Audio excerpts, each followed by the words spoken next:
Superman issue 14 sees the House of El and Zod address the gathered people of the universe, telling them that there is a conspiracy that killed Krypton and how the lies of the Circle are tearing the universe apart. The day before, in the Ruins of Krypton, Superman asks Jor-El why they are in the ruins. His father tells him that they are here as Rogol-Zaar's ship descends on them. Rogol as well is confused as to why Jor-El ran to the ruins, and soon he finds out as Zod becomes enraged over seeing the ruins of his home. His rage builds to a point that allows him to smash Rogol in the face, grabbing his axe and calling for his deception to end, burning Rogol with his heat vision. Superman knows the ship will blow, but Jor won't let him intervene, since Zod is doing what Superman cannot. Zod's rage begins to build and rip the ship apart as Rogol says that he's glad he killed the Kryptonians, since now he doesn't have to explain that part to Zod. The two clash as the ships explode, and Jor says that the radiation out in space will kill them, and will kill Superman if he goes after them. Clark watches the bodies float through space, saying he can't let this happen. Jor knows his son will be leaving the ship, so he gives him a device that will shield him briefly from the kryptonite. Using the shield, Superman saves the unconscious Zod, seeing Rogol is also affected by the kryptonite, making him realize that Rogol-Zaar is Kryptonian as well. Rogol doesn't slow his attack, coming at Zod and Superman, but suddenly his axe is pulled from his hand, flung into the hand of the arriving Supergirl, Superboy, and Krypto. The combined forces of the House of El and General Zod battle Rogol, who, knowing he is beat, is suddenly engulfed in an explosion. Jor-El implores them to get aboard and leave as the Thanagarian fleet arrive, capturing the heroes. Taken to Thanagar, Superman is told by Royden, the Thanagarian Galactic Security Council member, that he isn't under arrest. The Thanagarian says that Superman and his family's account of the events matches their own intelligence records, and Rogol-Zaar is under their custody. Superman asks to see his father, but Jor is under arrest, and before he can find out on what charges, the Khund attack the city. Royden says that this is why he's brought them to the planet, since the galaxy is ripping itself apart thanks to Gandello being dead and the Trillium Collective is pulling itself apart, and because of it, no one is policing the Outer Rim. The Thanagarian says that Jor knows what Superman will do, and John suggests a timeout. Ursa and Lor-Zod arrive, echoing the council member, and Zod asks Superman what they are to do, and Clark says John had a good idea. John suggests that they take a page from Earth and the United Nations. So in the present, Superman says disasters like Krypton happen because of secrets and lies, because of the leaders meeting in secret, so he proposes that they make a complete interstellar truce across the entire known galaxy and form a united planet system, equally representing all planets, and everyone will get a say. They ask who will join them, but no one answers, as a portal opens up behind the House of El, bringing forth the Legion of Superheroes. Saturn Girl introduces the group, saying that this is the day the galaxy was put on a path towards a real future, and it was the decision to unite all planets that saved everyone. The team say that they have a gift, learning that both their eras can learn from one another, and the best way for that to happen is if one of them join the Legion of Superheroes. Superman thinks they want him to go, but he says he has some responsibilities in this era, but the Legion apologize, since they were actually talking to John, hoping that he would honor them by joining the Legion of Superheroes. Superman issue 14 was a strange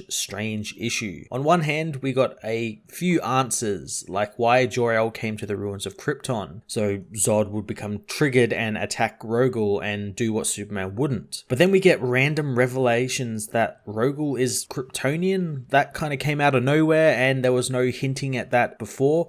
Before, he was a race that was subjugated probably by the Kryptonians and used by the Circle, so that kind of came out of nowhere. Bender's speak is in full fucking swing here as well, and it's absolutely awful. How hard is it just to write like a normal person would talk in a conversation? It was cool seeing the Legion appear despite the book being pushed back because no one could seem to agree on what race Lightning Lad was going to be. I'm not really sure why that was such a big thing that they needed to push back the book and recolor and redo art. Like, do they not talk with one another, these artists and writers? Very confusing. Just for once, I would like an issue where the characters have a normal conversation and aren't strung along with answers and questions that don't really make any sense and just seems like the writer is just making stuff up because he too does not have the answers. I'm going to give this issue a 3 out of 10.